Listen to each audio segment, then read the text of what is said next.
wabarakatuh. Bersua kembali dengan saya Rini. Hari ini saya akan berbagi 2 kiat lulus tes CPNS. Oke? 2 hal yang saya lakukan.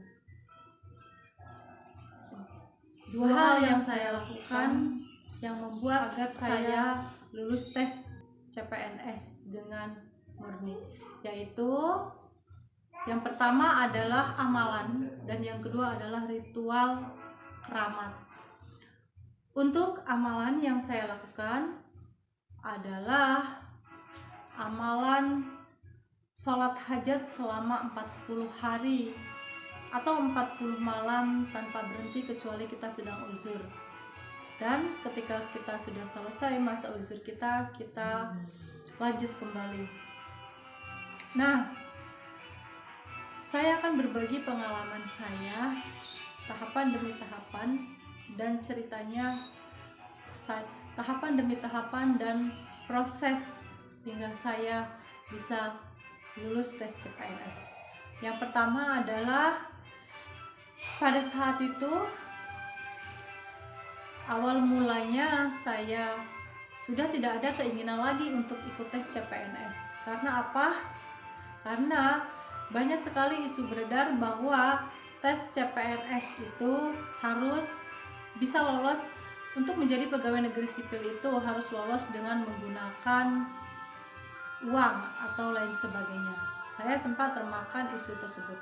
Kemudian faktor lain yaitu saya sudah pernah berkali-kali ikut tes CPNS dan ternyata tidak berhasil. Bukan berkali-kali sih, 2 kali, sekitar 2 kali saya ikut tes CPNS. Kemudian faktor atau pertimbangan ketiga, pada saat itu umur saya sudah di batas akhir waktu pendaftaran, yaitu 34 tahun setengah lah, 34 tahunan. Kemudian itu adalah kesempatan terakhir untuk saya ikut tes CPNS. Tetapi kemudian dorongan itu muncul dari keluarga saya, terutama orang tua, mertua dan suami. Pada saat itu ibu saya mengatakan, atau bapak saya juga berkata, ayo coba aja ikut tes gitu. Malah orang tua saya yang sangat mendorong. Kemudian yang kedua adalah suami saya, ayo bun, coba aja, kalau memang lulus ya alhamdulillah, kalau tidak ya mungkin bukan rezekinya, seperti itu. Akhirnya dengan bekal dorongan dan motivasi dari orang-orang terdekat saya, pada saat itu saya kumpulkan juga niat saya. Kumpulkan niat, kemudian saya pada saat itu terlintas untuk melakukan amalan sholat hajat tersebut. Sesekali saya pernah sih melaksanakan sholat hajat, tapi saya tidak istiqomah gitu. Terputus, terkadang ya, terkadang tidak gitu. Hanya pada saat itu saya bulatkan tekad dan berniat, kemudian saya cari referensi, lihat kajian-kajian lewat sosial media yang diberikan oleh Ustadz seperti Ustadz Yusuf Mansur dan Agim dan lain sebagainya. Dan saya melaksanakan sholat hajat tersebut. Nah, beberapa hari setelah saya melaksanakan sholat hajat, pendaftaran dibuka. Pada saat itu saya melakukan pendaftaran tahapan demi tahapan, tapi tidak semudah yang saya bayangkan. Informasi yang saya terima saja waktu pendaftaran itu sudah hari ketiga. Pada saat itu teman-teman saya sudah melakukan proses pendaftaran 2 tahap, ada yang 1 tahap dan lain sebagainya. Saya buka linknya saja belum. Kemudian hari ketiga itu saya mencoba mendaftar menggunakan laptop. Tidak berhasil. Keesokan harinya saya coba lagi, tetap tidak berhasil. Hari ketiganya saya coba lagi, tetap tidak berhasil. Akhirnya saya berpikir, apa sih yang menyebabkan ini gagal gitu? Kok sulit sekali gitu, nggak pernah masuk. Kemudian saya berpikir, apa karena laptop saya tidak mendukung, atau karena jaringan internetnya juga yang tidak bagus. Kemudian ada batas rasa jenuh gitu di dalam diri saya. Kenapa sih kok tidak berhasil aja gitu. Akhirnya saya tanya sana, tanya sini, minta tolong sana, minta tolong sini gitu. Dan pada saat itu banyak sekali pendapat yang diberikan oleh teman saya. Katanya ada pengalaman teman saya yang dia daftar di sekolahnya menggunakan komputer sekolah, jaringan wifi-nya besar dan lain sebagainya. Nah, dengan membahas tentang jaringan, akhirnya saya terpikir adik saya yang kerja di perusahaan, dia di bagian IT. Kemudian saya terpikir gitu, kemudian saya minta tolong untuk dilakukan pendaftaran, tapi tetap tidak berhasil. Akhirnya adik saya bilang, kenapa tidak coba pakai HP saja mbak gitu. Nah, saat itu saya terpikirkan, tapi ya udah, apa bisa gitu menggunakan HP, apa mungkin gitu, karena pada saat itu harus upload berkas dan lain sebagainya. Benar-benar saya ngeblank, pada saat itu saya ngeblank gitu. Kemudian saya tanya juga sama teman saya, katanya tidak bisa loh upload lewat HP, daftar lewat HP, kita diharuskan menggunakan PC, komputer atau laptop gitu. Tapi pada saat itu karena saya habis melahirkan dan anak saya masih kecil dalam masa menyusui, akhirnya saya seperti biasa melakukan aktivitas menidurkan anak saya dan lain sebagainya. Setelah itu sambil posisi saya ngelonin anak saya membuka HP saya dan saya iseng masuk ke Google Chrome. Kemudian saya melakukan klik pada link SSCN bkn.go.id atau link pendaftaran itu. Kemudian saya berhasil ternyata masuk gitu. Saya menuliskan nama, biodata dan lain sebagainya. Kemudian dari posisi tidur itu saya terbangun, kemudian saya dengan serius melakukan proses itu hingga ke tahap besok print out gitu. Akhirnya keesokan harinya saya melakukan print out, kemudian saya melakukan swafoto dan lain sebagainya. Saya lanjutkan kembali menggunakan HP itu juga.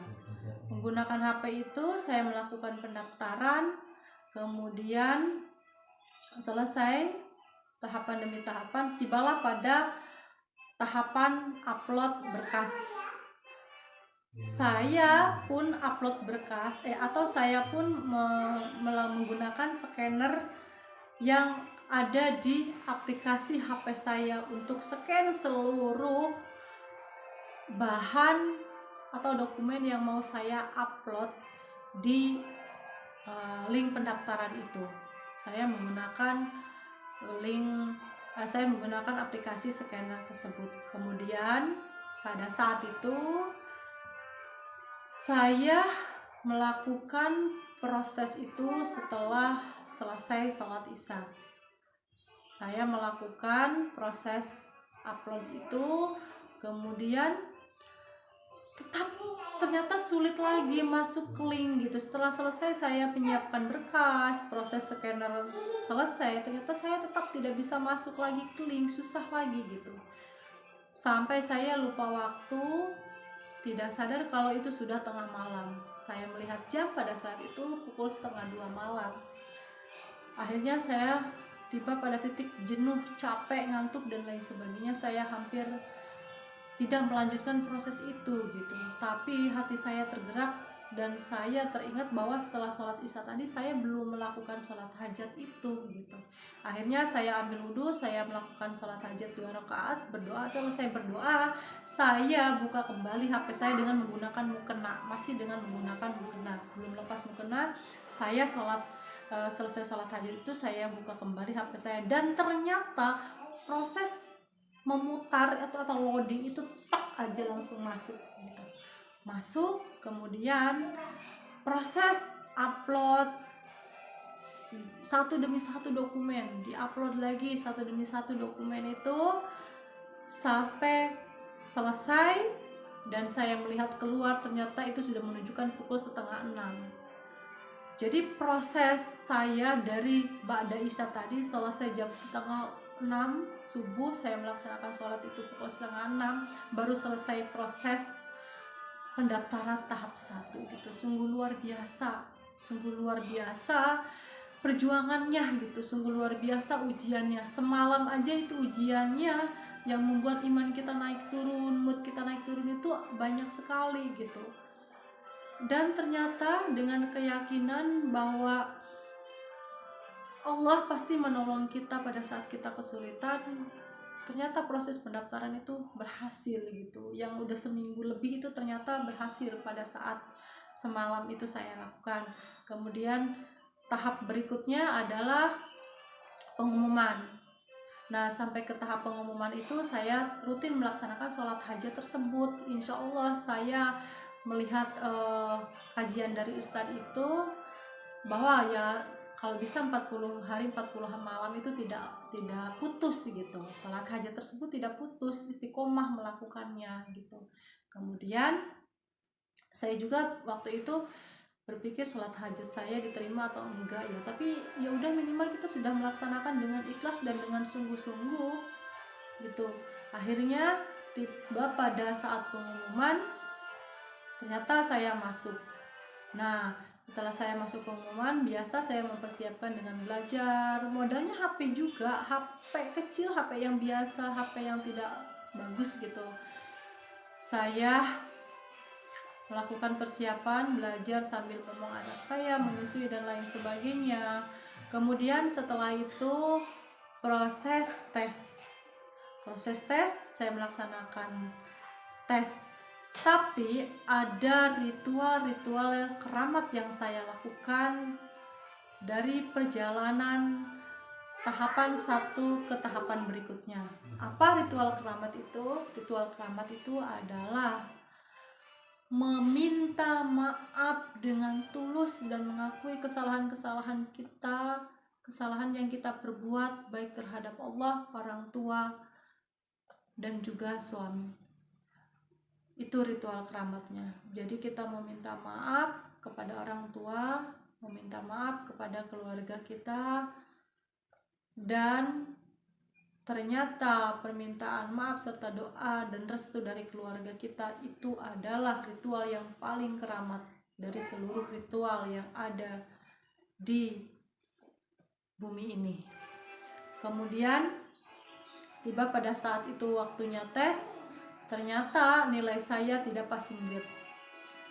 Akhirnya di situ saya muncul pemikiran yang, ya Allah, salat hajat saya ternyata tidak diijabah ya gitu. Sampai saya ada sedikit ngedrop pada saat itu,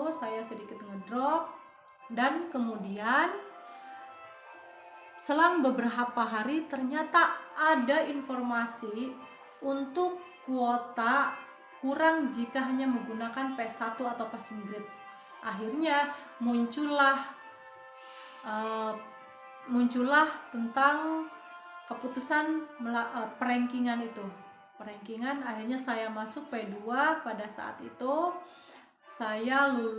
Kemudian saya mengikuti, ternyata saya masuk gitu. Peringkat kedua. Saya masuk peringkat kedua itu, kemudian saya masuk peringkat kedua itu, kemudian saya melakukan tes SKB. Sama dengan doa orang tua, dukungan mertua, dukungan suami, doa restu suami dan lain sebagainya. Akhirnya saya ikut tes kemudian, dan ternyata dari ketiga saingan saya itu alhamdulillah saya nilai tertinggi di SKB-nya. Pada saat itu saya memang memiliki sertifikat pendidik, tapi sertifikat pendidik itu tidak berlaku jika kita P2, kecuali P1 baru berlaku. Kalau P2 kita tetap ikut SKB gitu. Akhirnya saya ikut SKB. Setelah itu seperti biasa lagi menunggu waktu, istiqomah melaksanakan sholat hajat 2 rakaat itu setelah Isya. Saya jaga-jaga takutnya sepertiga malam tidak bisa bangun atau kelupaan. Akhirnya saya melakukan sholat hajat itu setelah sholat Isya. 2 rakaat saya lakukan sebelum tidur, 2 rakaat saya lakukan sebelum tidur. Tidak banyak, 2 rakaat sebelum tidur saya melakukan sholat hajat tersebut. Kemudian ritual keramat meminta maaf, selalu meminta maaf kepada orang tua, meminta maaf kepada keluarga, berbuat baik. Berbuat baik dan meminta maaf bukan karena ada maunya, tapi karena mungkin saya dapat hidayah. Hal seperti itu harus dilakukan gitu. Untuk mencari ridho Allah itu ya ada ridho orang tua, ada ridho suami.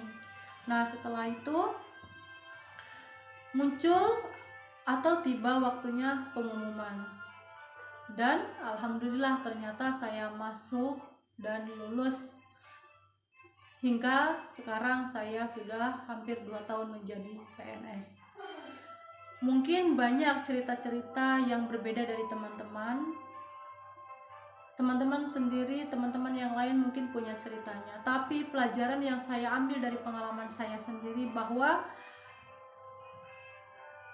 berbuat baik terhadap orang tua, memuliakan orang tua, ataupun berbuat baik terhadap sesama itu adalah kunci untuk kita menemukan jalan kebaikan itu sendiri.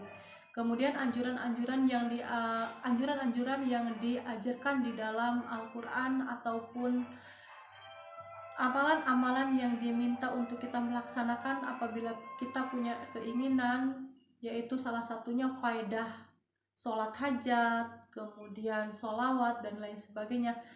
Ternyata itu bisa dibuktikan khususnya oleh saya sendiri, dan pada umumnya mungkin sudah banyak sekali yang membuktikan. Tapi ini saya berbagi pengalaman saya sendiri. Banyak sekali pengalaman-pengalaman dan kejadian yang di luar nalar kita. Karena apa? Itulah kuasa Allah Subhanahu wa Ta'ala. Mukjizat datang di waktu yang tepat, kemudian itu pasti terjadi. Banyak sekali pengalaman-pengalaman yang mencengangkan gitu, membuat saya tercengang. Salah satunya adalah pembayaran yang tiba-tiba lunas. Padahal pada saat itu saya ragu apa saya sudah membayar atau belum. Saya konfirmasi apa saya udah bayar atau belum. Saya konfirmasi, ternyata di sana tetap keterangannya saya sudah bayar. Padahal pada saat itu saya ragu-ragu saya sudah lunas atau belum.